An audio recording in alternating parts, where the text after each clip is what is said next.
Hello, everybody, and welcome to Professor P's podcast. I'm Natasha Palumbo, aka Professor P. I'm known for evoking the essence of spirituality by bringing the energetic fire, activating the mind, and speaking the truth.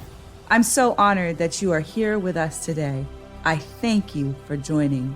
This podcast is focused on entrepreneurship, empowerment, and energetics. You're going to find a wealth of information inside, guest speakers, and the elixir, a dose of energetic power. So let us join in on today's podcast. Hello, everyone, and welcome back to Professor P's podcast. I am so excited for you to join me again today.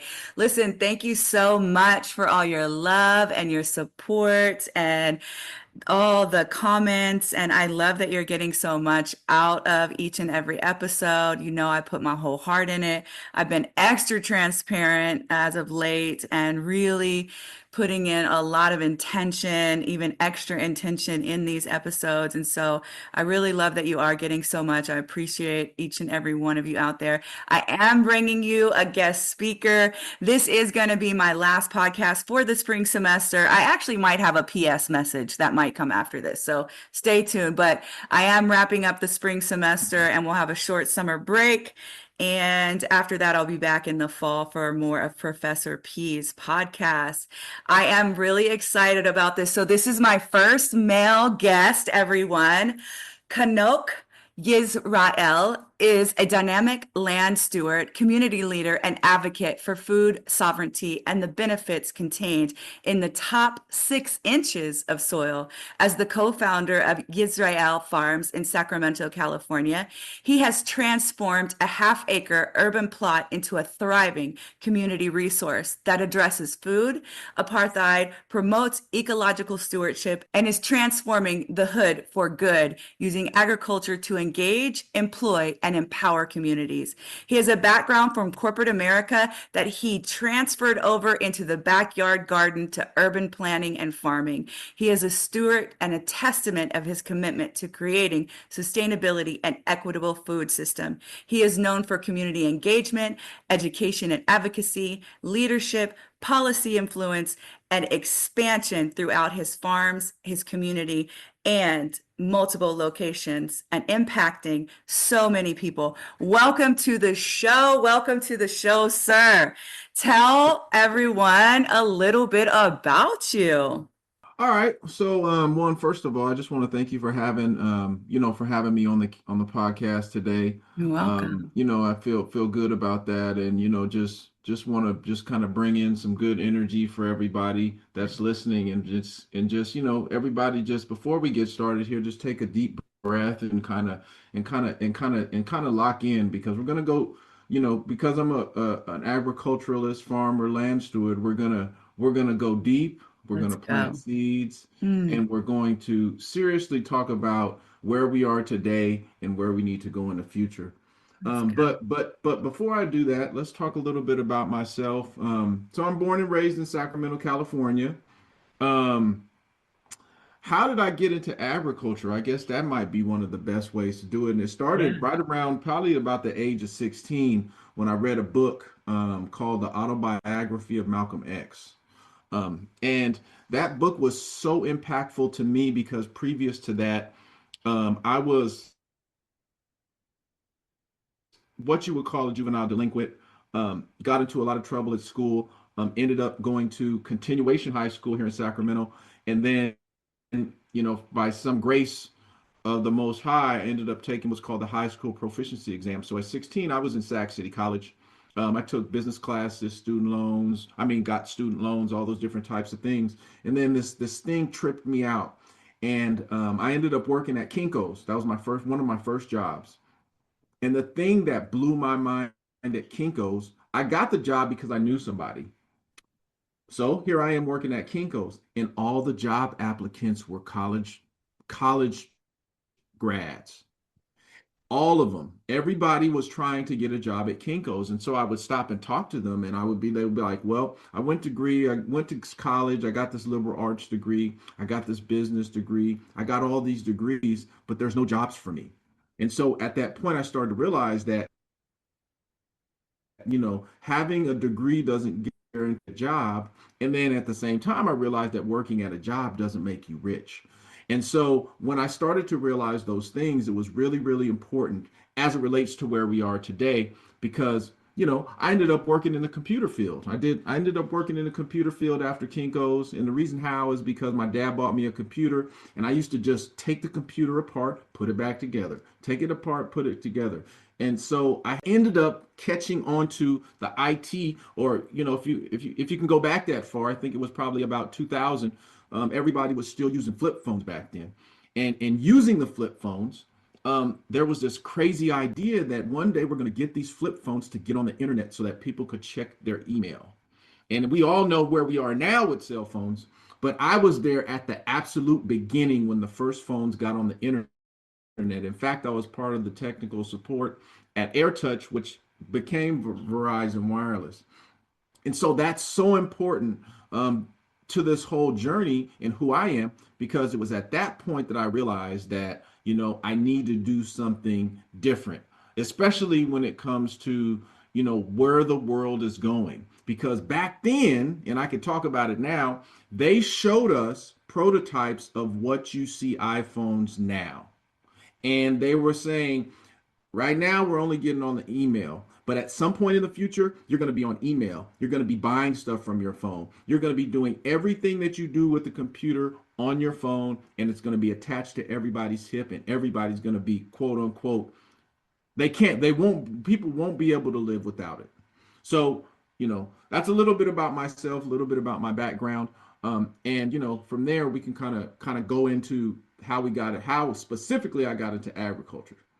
I love that. You've really got exposed to some knowledge and watched it as it unfolded before your eyes come true, right?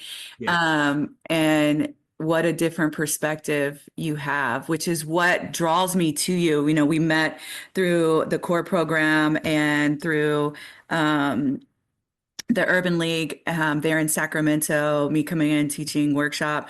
And then we obviously stayed connected through Facebook. And I always see you drop so many gems. And I am always saying, you need a louder mic. Like you need a bigger, like we got to get your voice out there because you drop a lot of solid knowledge. And you, because of your being a farmer and this agricultural and having this really deep understanding, you connect so much to like real life. And so one of the places I want to take us to kind of start us off a little bit is the trees. When Sacramento, everybody, if y'all remember, those who are listening to me from Sacramento, now I know I got people listening from all over, but in Sacramento, we had basically this big 100-year storm, and it came through and it just knocked all these trees down. And you called them our ancestors, which I thought was so enlightful. But you talked about, which is where I had a whole fit. I was like, oh my God, we need to get this message out.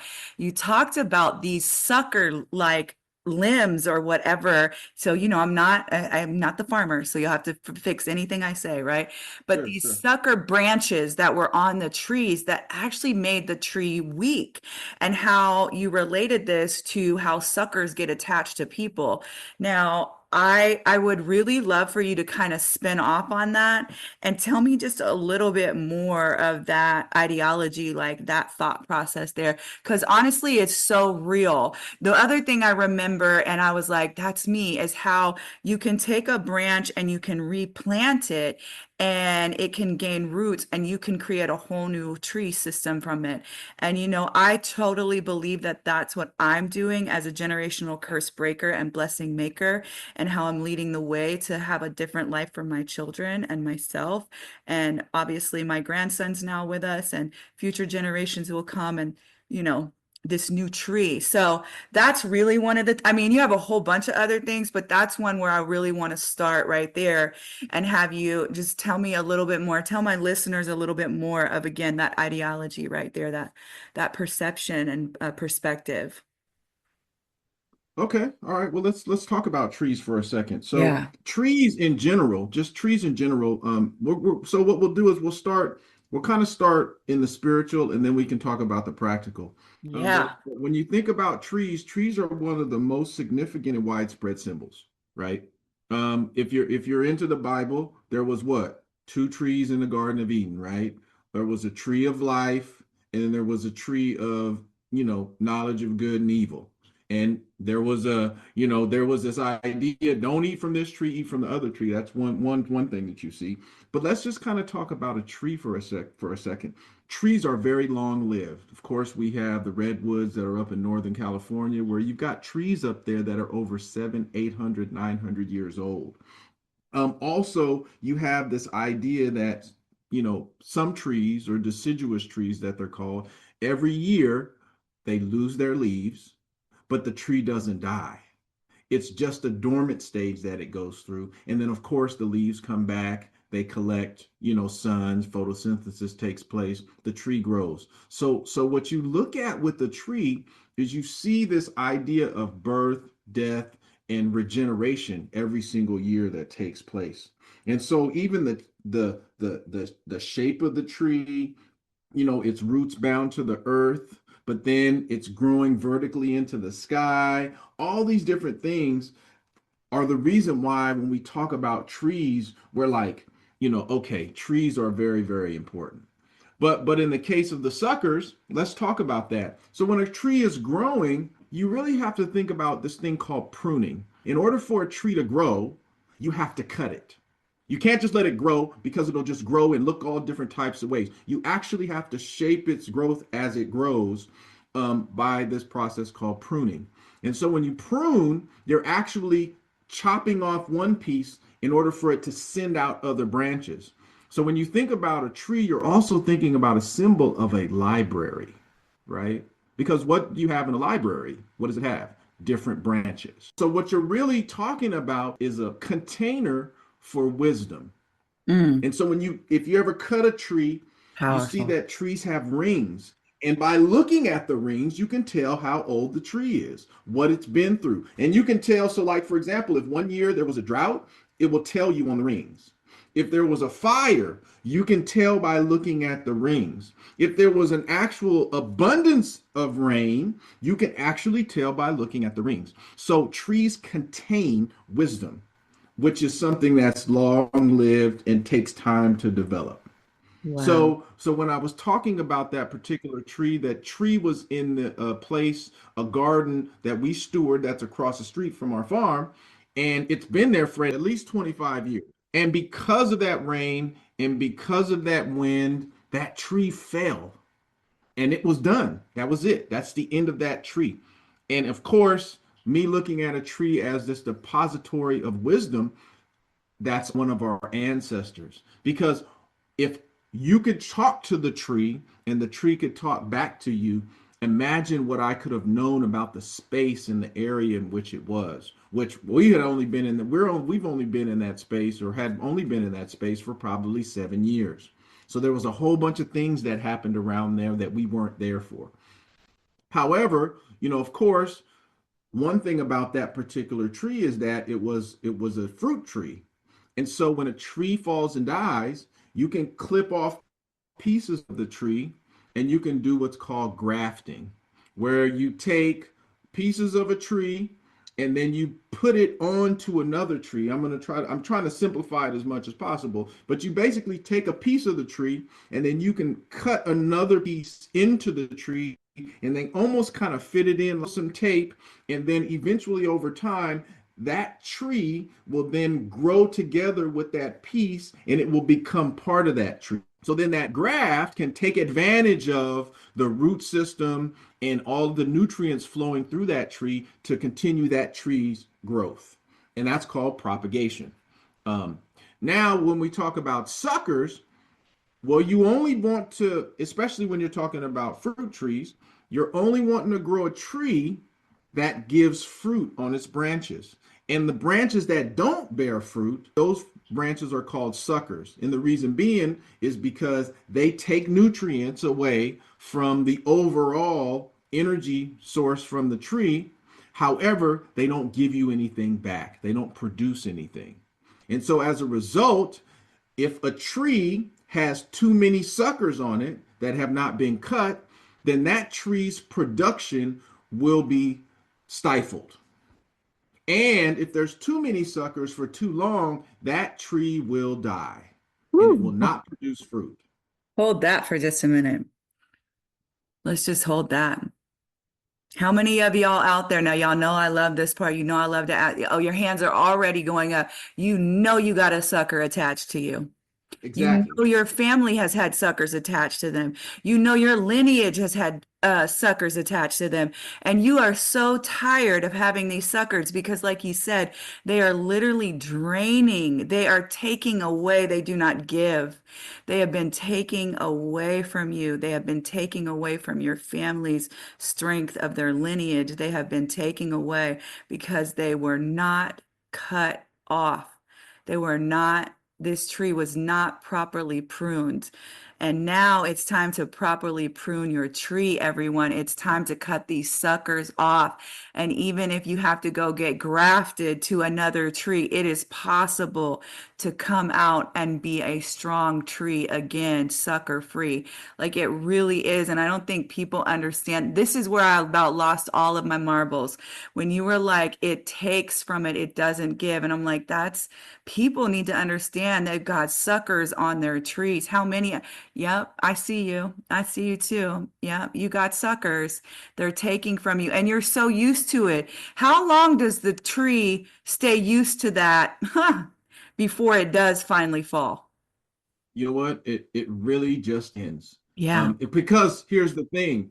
For a brand new tree, it can only take a few because it needs energy. Well, first of all, the root system is not that. Because remember, when you think about a tree, the root system for a tree does more than just pull up nutrients. It's actually it actually keeps it in the ground and keeps it upright as Mm, well. So you got a brand new tree, it's got a bunch of suckers. It's more likely or more likely to not have this developed root system. So as a result, it doesn't have to what? Give to something that's not going to produce my fruit or God. potentially produce fruit. Whereas if you have an old tree, an older tree can take a bunch of suckers, and if you notice when you see trees that haven't been taken care of, you'll see them with the whole bunch of suckers. Now the tree will still grow, but it will not be as fruitful as it would have been. My God. There's so much to that. I don't think So it people get. Wow, there's just so much to that. yeah, There really is. there's just so Yes. much. There is. There's so much crossover. And like, that's the next thing. Like, I hope you guys hear this today. There's so much crossover in the work that he does with the earth, with nature, with agriculture, with trees, with just everything that is a part of his work that translates to like how we are as human beings, how we interact with each other, what God is trying to do and show us. There's so much in nature that God is trying to show us, like even the rings of wisdom in the tree. Like I mean, we could really take that one and run it too. And it makes me just think, honestly, now y'all know I'm so transparent. I must be a wise old tree.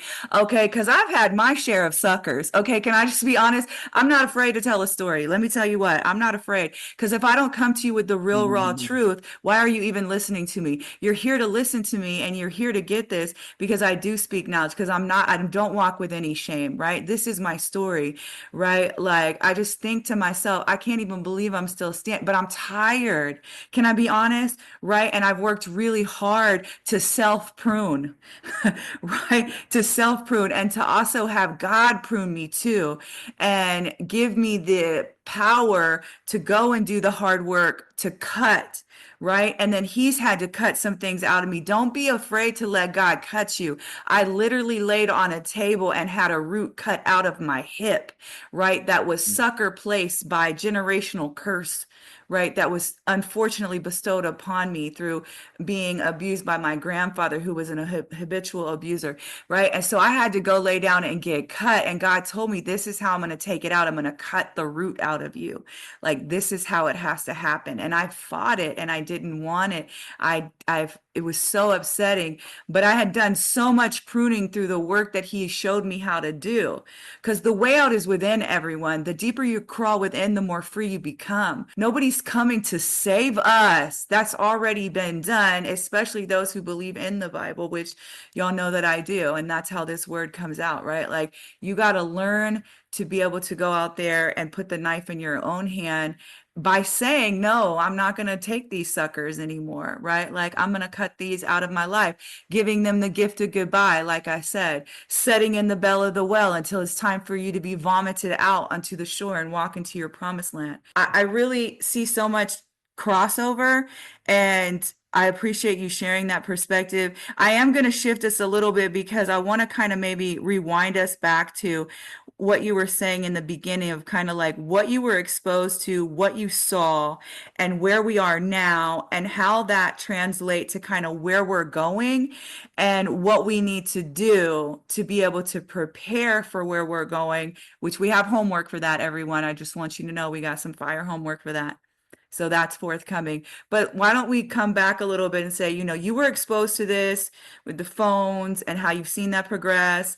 And you are, you're extremely intelligent. It's why you broke down all those computers, put them back, right? I've already told you, I particularly believe that you are a genius, and I hope you have full confidence in that, right? And you see things from a perspective that I think other people should really like hear, right? Which is why I'm so honored you're on my show. But like, tell me a little bit about kind of where you think we're going now and the importance of the important steps, right, that we should be taking to prepare. Yeah, absolutely. Okay. Well, so just in the so all those things that I talked about before were like seeds that were planted in me. I mean, there's a couple more that I can share. Like my dad used to grow food when I was young. He used to grow tomatoes. Of course, at the time, I had no interest. I just want to go out and play with my friends. My dad also used to go to empty lots and he used to pick wild mustard greens that were growing. Of course, didn't want to have anything to do with that because I'm like, Dad, what are we picking greens from a lot for? People will think we're poor. Why can't we just go to the grocery store? I remember that just as clear as day. Um, but of course, my dad was from the South. And if you go back to the South and go back to his time, probably 50s, 40s, Yeah. whatever, everybody was growing their own food. In fact, after people, got out of slavery and which is what was done most of the time back then was food being grown, everybody had gardens. So Yeah. my family coming from South Carolina on my mom's side and then Texas on my dad's side, everybody was leaving the South to try to get out here to the North to try to get jobs and escape that oppression.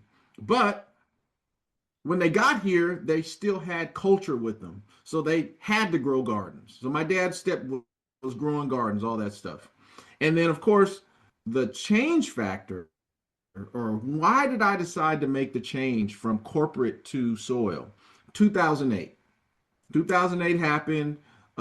It's funny. I talked to a lot of students, especially high school students. Most of them weren't even alive then. But 2008, the crash that took place. I'm sitting in my computer cubicle. I'm sitting in my cuticle doing computers. The electricity goes off. Of course, we had backup, but I came to this serious realization, and the realization was is that because I'm good at computers, it allows me to make a living. I can buy all the things that I need to buy. But if something were to ever happen where there was a prolonged shortage of electricity or a power outage, all of this knowledge that I have that's invested in computers would be gone. And I'd be sitting there looking what to do next. And so all of those things that I talked about, the growing the food, the this, the that, the coming from, the South, where of course everybody was always growing food and always being prepared for something catastrophic could happen because of course we got the Great Depression, Yeah. all those things. And Yeah. and and and my family specifically, and many families, many Black families, were able to survive the Great Depression because one, they were not invested in the stock market. What Yep. they were investing in is growing their own food, cooking their own food, and then preserving what they grew. Meaning they could Yes. take it from the ground, and then grandmama, a big mama would preserve it, can it, and then Mm. put it in the pantry. So most families had big pantries, peaches, plums, pears, Yeah. greens, peppers, pickles, all these different things. Why? Because grocery stores are not that uh, old of a thing. People weren't going to grocery stores way back then.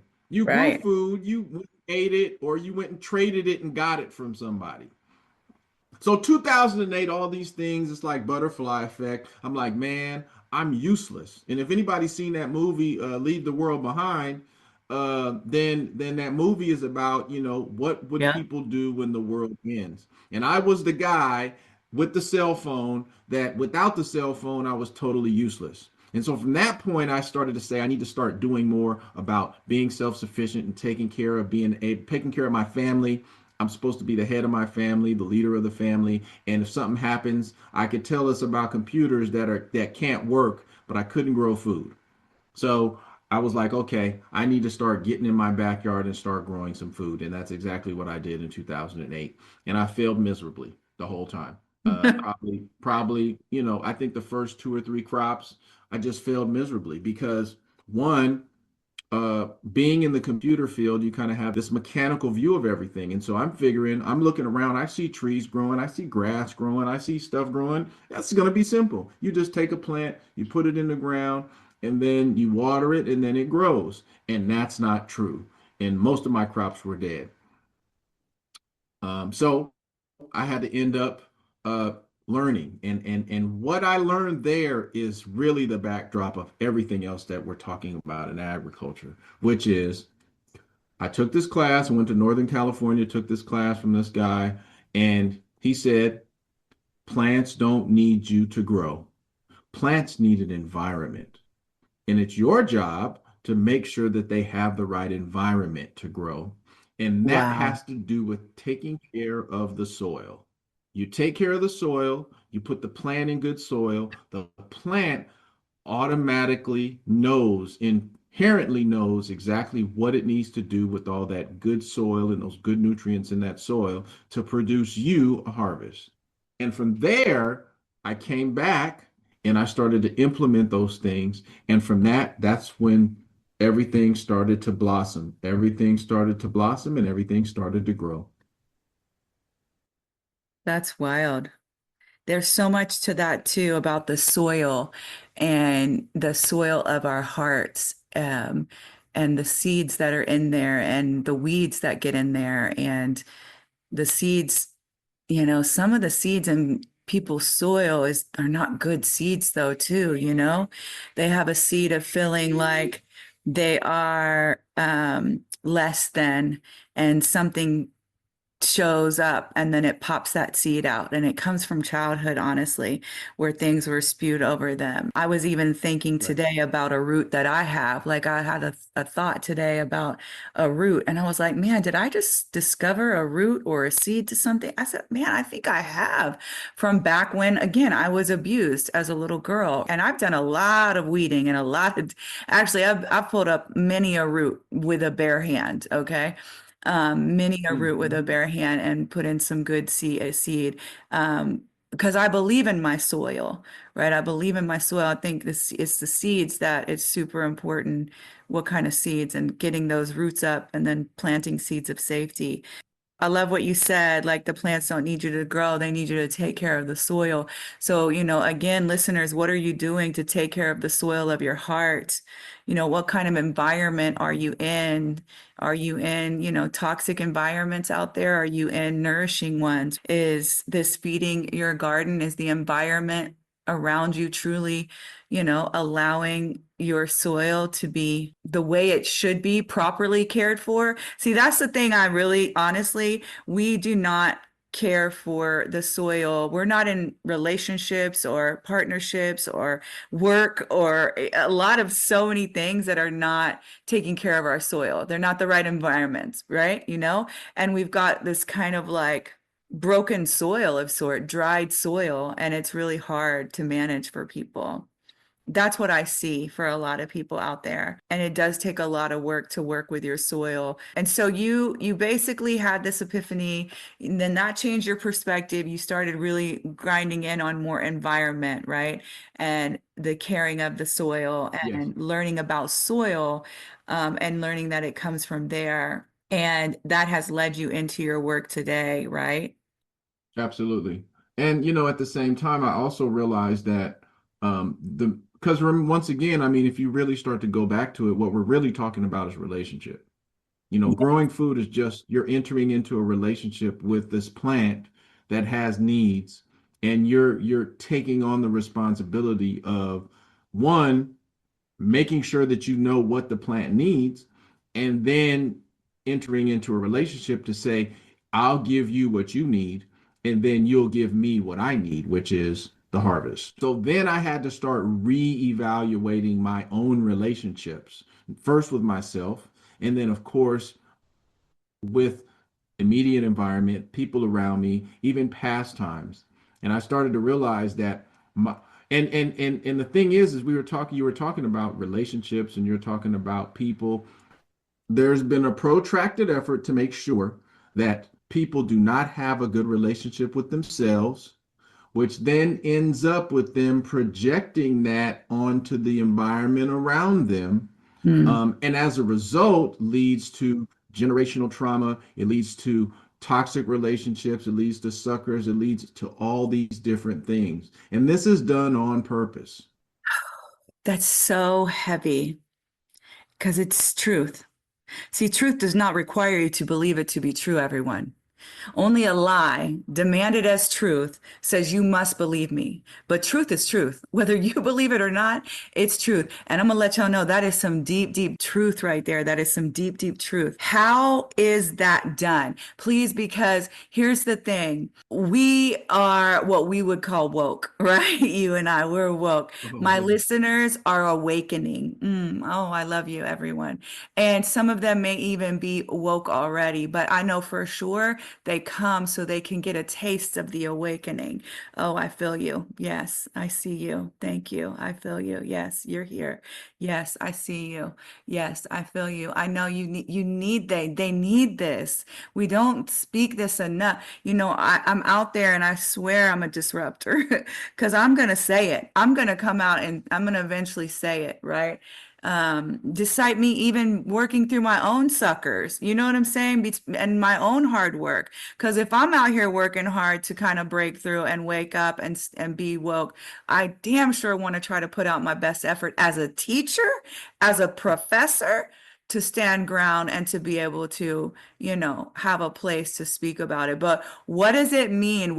How is that? Tell me. I don't understand what you mean. Like, I'm just gonna break it like that. I mean, I do, right? But tell me as somebody who is like, wait, what do you mean it's created that way? Well, so there's like there's four levels, and if we were at church, I could probably give it to you biblically real good, but I'm gonna give to you the same. I'm gonna give you the same thing, but I'm gonna give it to you in these four ideas. The first idea is improper spiritual and moral instruction. That's number one. The second one is improper academic and problem solving instruction. We don't know how to solve problems like we used to. And then the third is improper food preparation, conservation, and agricultural practices, right? And then last but not least, you have an exploitative economic uh, instruction. So instead of people being taught to be producers, we're taught to be consumers. Mhm. The word con, we know we don't want to ever be conned because you're tricked. So we are Yep. consumers instead of producers. Yep. And so all of these things together lead to what? Selfish and exploitative people, It leads to disempowered and poverty-stricken people. It leads to miseducated and ignorant people who subsist wholly on unnatural, carcinogenic pseudo foods, right? And then mistake, you know, uh, the looking of wealth or the picture of wealth from actual wealth. And then on top of that, you then have all these people stuffed in a city in a situation where it's dog eat dog. Yeah. You know, I'm only looking out for myself, and if I can get over on you, then I call that a good day, right? And as a result from all those, you then end up with the things that we know to see in front of us, such as teen pregnancies, single parents, rape, incest, family violence, gang violence, weather disasters, geological disasters, bankruptcies, foreclosures, people not being able to make it, inflation going out of control, unemployment. All of those come from those four basic things. And Wow. and so but the people who are running things do not operate according to those principles. They teach everybody lower than them to compete while they collaborate. Yep. Yes. Yes, and you remember, I don't know if you remember, but that's a big piece of what I taught in the class is that collaboration.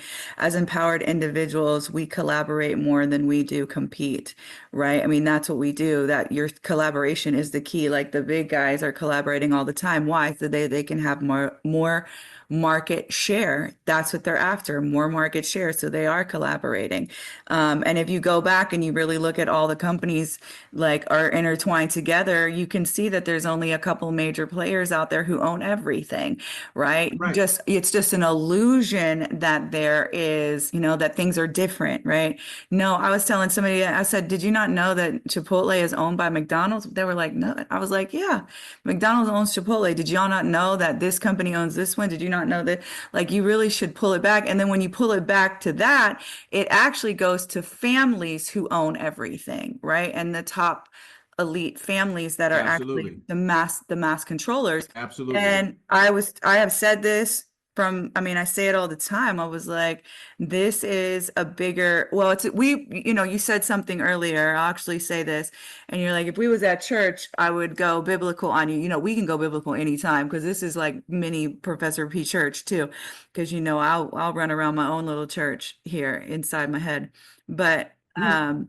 it to me is a spiritual, right? It is a spiritual warfare that we're at, right? I am a believer of the word, and it is going to get a lot worse. And I do want to touch on that and prepare my listeners a little bit for kind of what you see coming, especially because you have been so far advanced and has this knowledge that gets dropped into your rings of wisdom, right? But that these powers are at play, right? And if you think it's going to get any better, I'm here to tell you that it's not, you guys, right? It really isn't. You get to be stronger. You get to learn how to prune your tree, right? And have your tree pruned by God and become strong and get the suckers off and grow your rings of wisdom and learn how to pass them on in a legacy and in different generational types of giftings, blessings, and things like that. But this right here, this is, and we can see even in our latest times how much, havoc is just being spun out there to control the masses, right? Poverty and oppression are very, very big business. Controlled thought makes the most money. I'd say it all the time. K through 12th is a very broken system. Higher education is a big business and it is still dysfunctional. And that is why I try to interject myself into as many places as possible. I tell people all the time, I look like an agent in this matrix, but I promise you I'm a glitch and I am going to be like that real fast on you. I may look like an agent walking up in here. You may think that's what just happened, but the minute I open my mouth, you begin to hear what comes out. It's like I trust the seeds that that I spit out there and that enough soil is good enough, right? Because it does take the soil and it does land on good ground. And of course, because I do have biblical backing. I know how it lands on different grounds. But I trust, and as a professor, and being able to just spit this podcast to people and getting it back and resonating, it does land out there. And that's an important thing as being a messenger, right? So our job is to put the message out. It's not so much how the person receives it, right? We just got to be able to deliver the message. And as I begin to kind of move us what is the message that you would have for people moving forward? Now I don't know if everybody can grow their food, right? Now I'm not sure how all that works, but we could try, right? But what do you think is some important things? I want to make sure we cover kind of what you think we should be doing to kind of equip ourselves to be more sustainable. Should we have, because I talk to my students too all the time about what do we think the next war, and we think it's technological. We think it is informational, right? We think it is going to come in like that. Many of my students that they would, have all this power and then shut it off, right? What happens? What happens Well, if you lose that?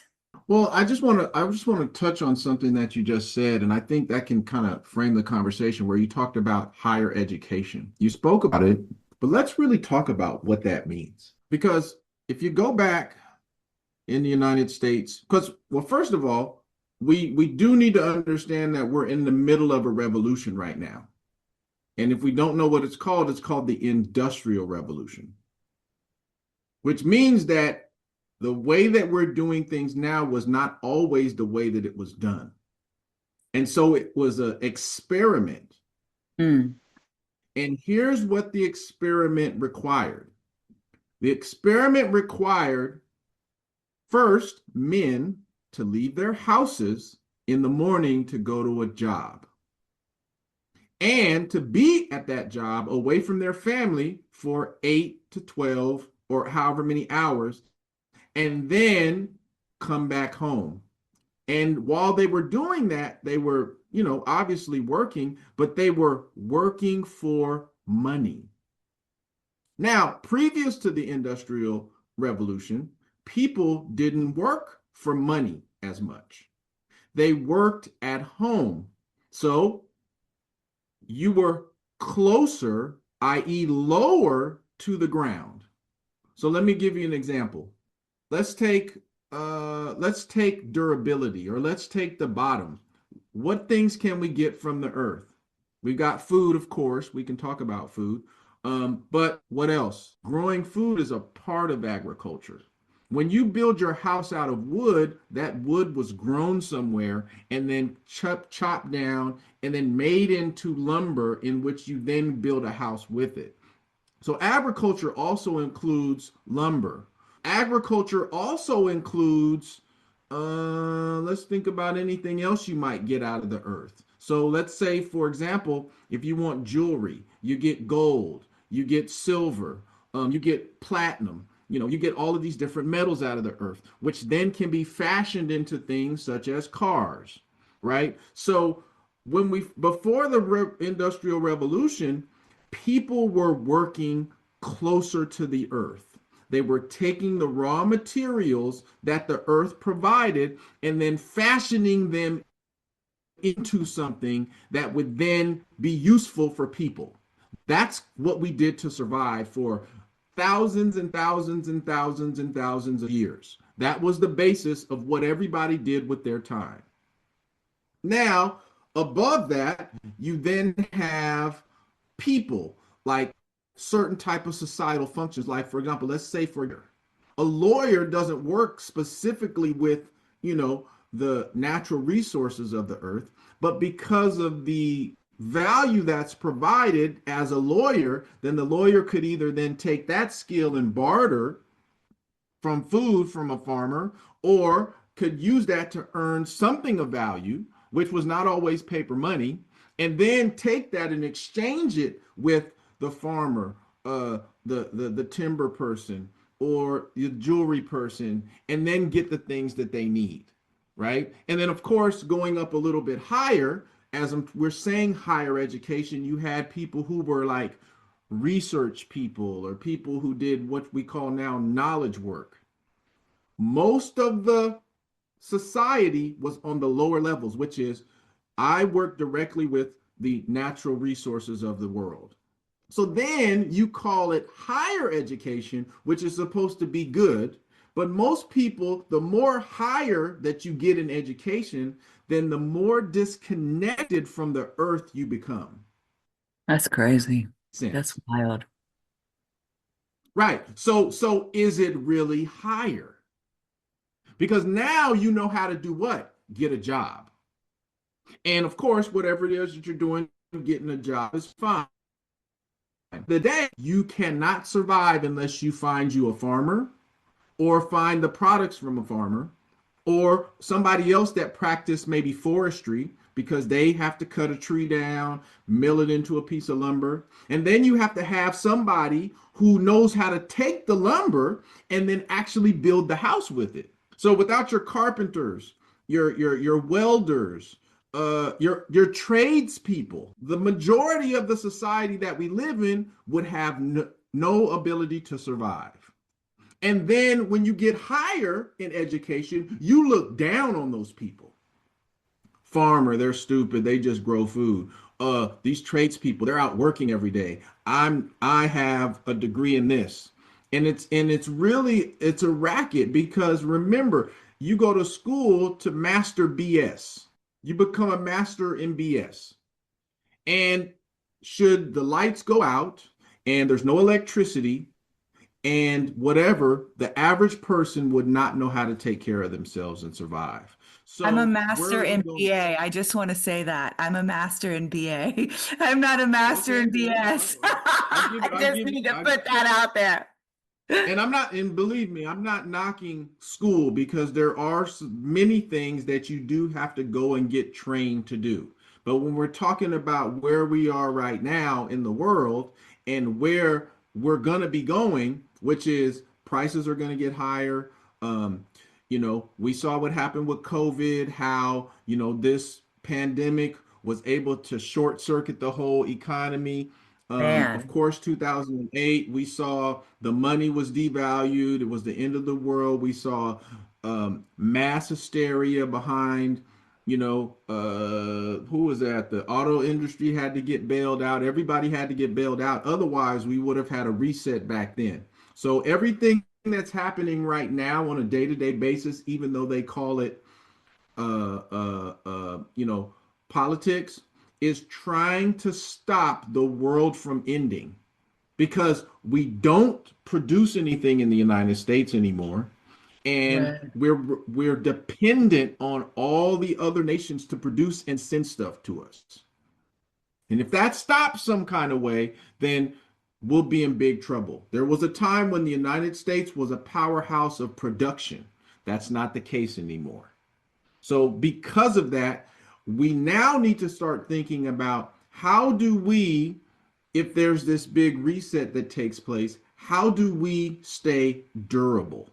And when I say durable, we're talking about being able to stand the test of time, and if you think about it, if you're a carpenter, you will never have to worry about lack of work because somebody's always going to need something done in their house that requires a carpenter.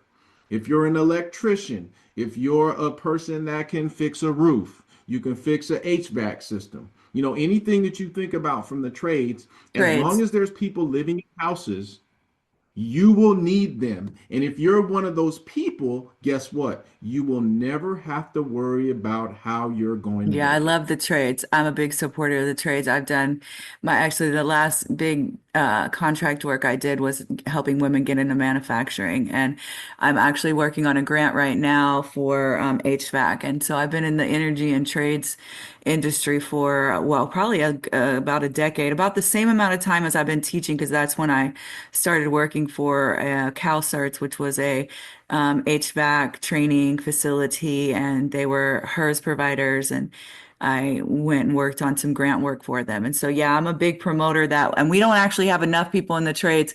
I think that there is something to be said about what's happening with AI and robotics and what does that look, but we do not have time to open that conversation. I might have to have you come back as a a second run, just to explore some of these other topics. But people are going to need to be prepared for where we're going. But you said something right. We are in the industrial revolution, but obviously people also said we have technology revolution. That's where we're at too. Knowledge. The human has always been here though, from the beginning.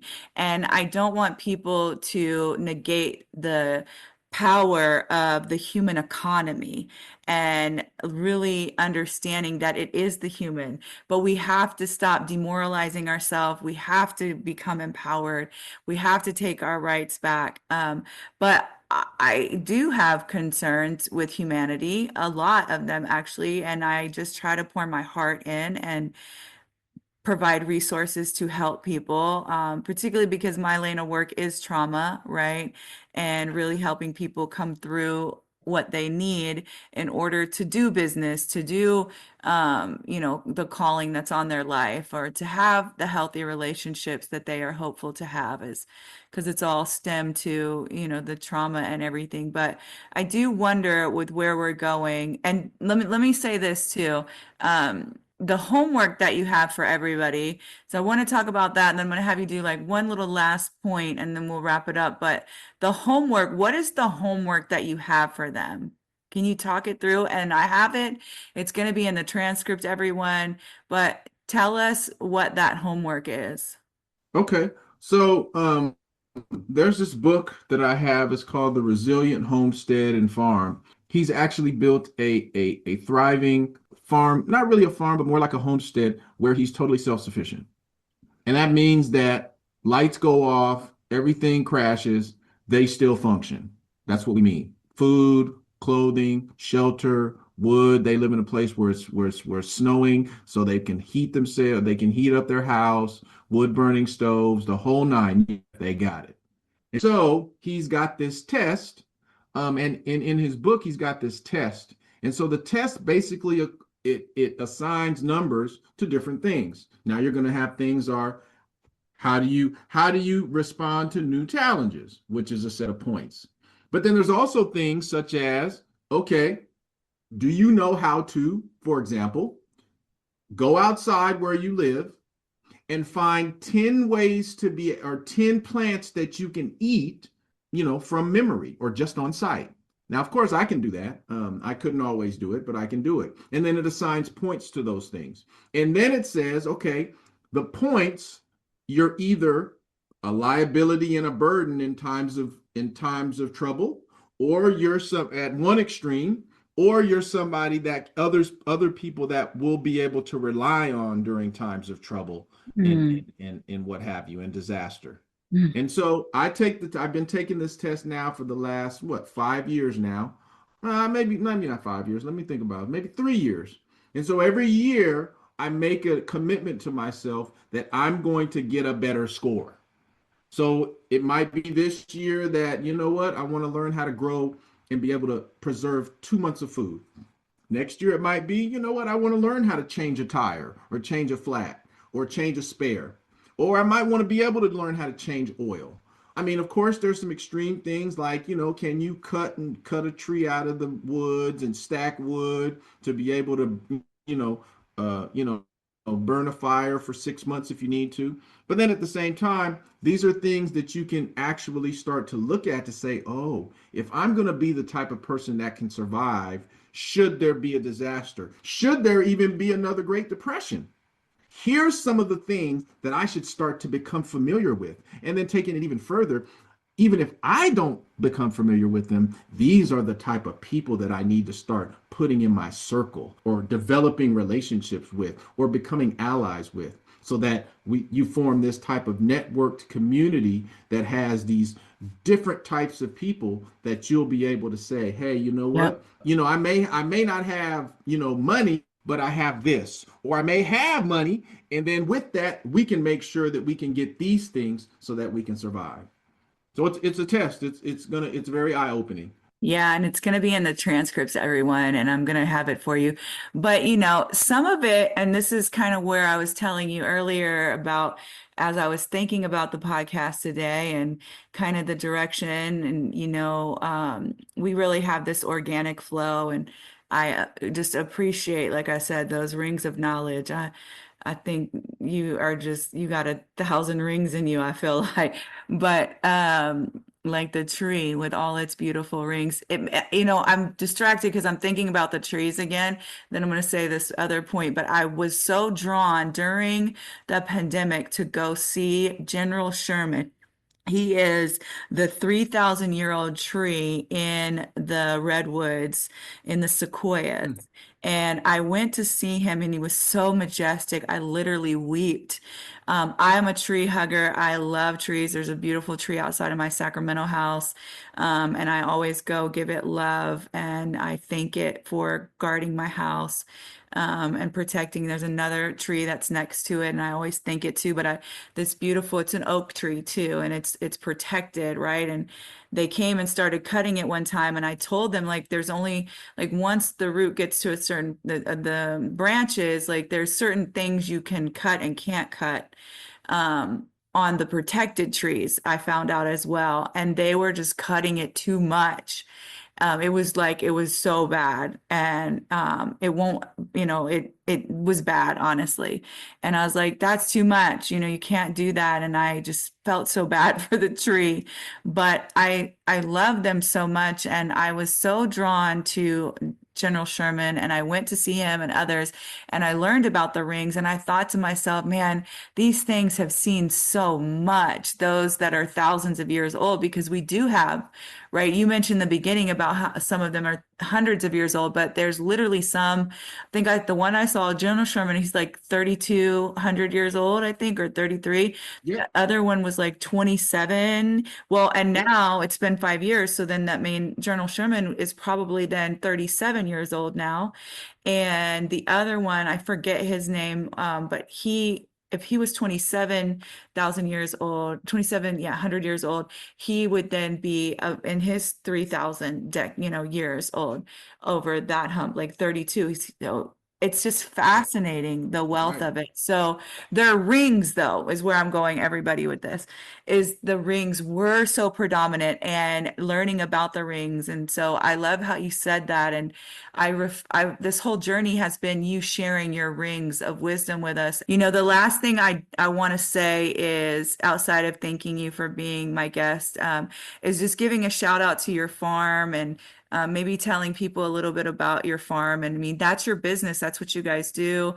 You guys do a lot there. Maybe you can tell them again where it's at. It's all gonna be in the transcript. But I'd love for my listeners to come check out your farm. You teach classes, you're an advocate, you do all these things. Like, what do you want to leave them with the farming journey, and how can they kind of come over there and see you and learn from you and your family? Well, there's a couple ways to do it. The first thing is, of course, you can follow us on Instagram, you can follow us on Facebook, those types of things. It's Yisrael Farms, spelled Yisrael Farms.net. So you can search us there, or you can search Yisrael Family Farm. I mean, you can just search Yisrael Farms and you'll find everything that you need. So the main ways that we connect with people, for those people who, one, want to eat healthy.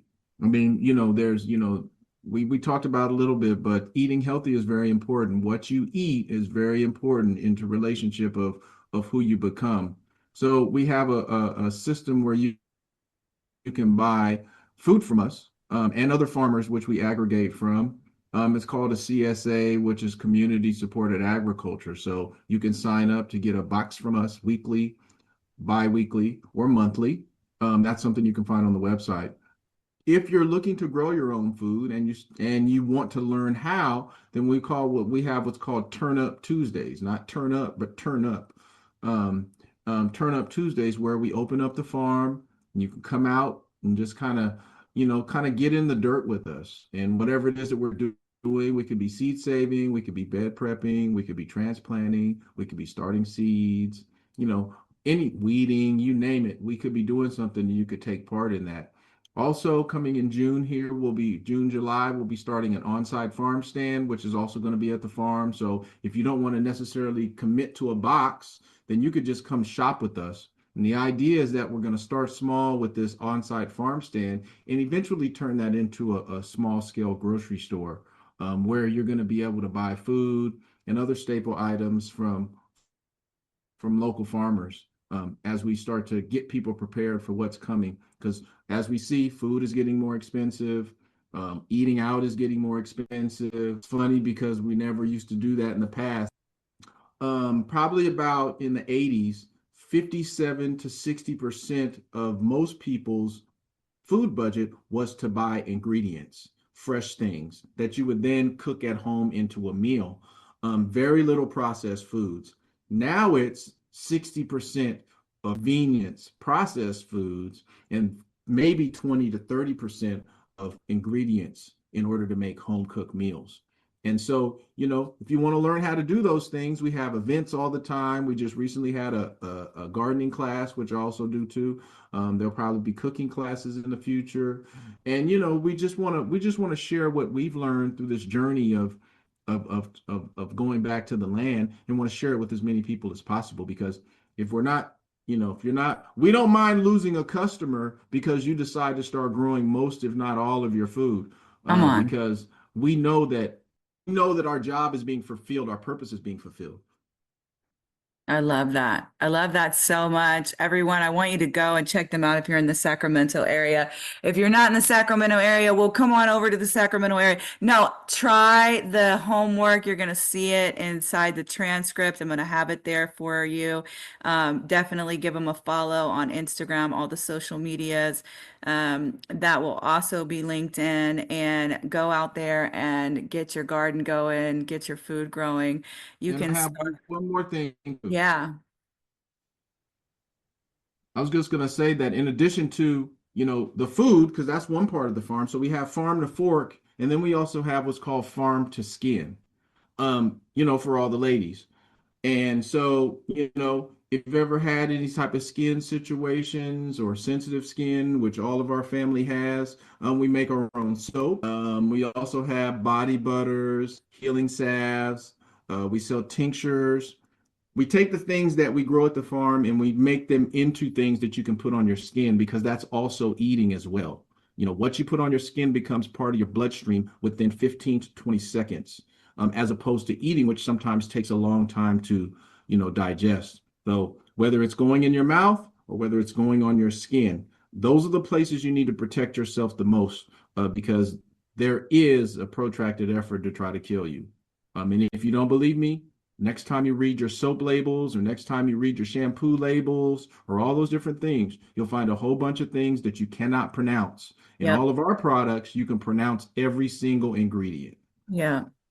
It is so important. It makes me just recognize my own dependency on this system that I so publicly proclaim is broken. And yet here I am still dependent on part of it. But that is the We're humanness. gonna work with you though. We'll get you going. We're gonna get me going too. The one thing is what's interesting is, I've never been interested in owning a home, but God has always shown me that I will have land. And when I moved from Sacramento to San Diego, He again reassured me. I don't know if it will be here. I don't know actually how long I'll stay in San Diego, but that I will indeed have land, and I will have a lot of land. And I did live on a farm. I lived on a vineyard actually, where we grew grapes, and I got to see farming from a different perspective, the wine perspective of grapes, right? And how that was done. But it really taught me a lot, especially the pruning when it was pruned back to damn near nothing, and then that baby would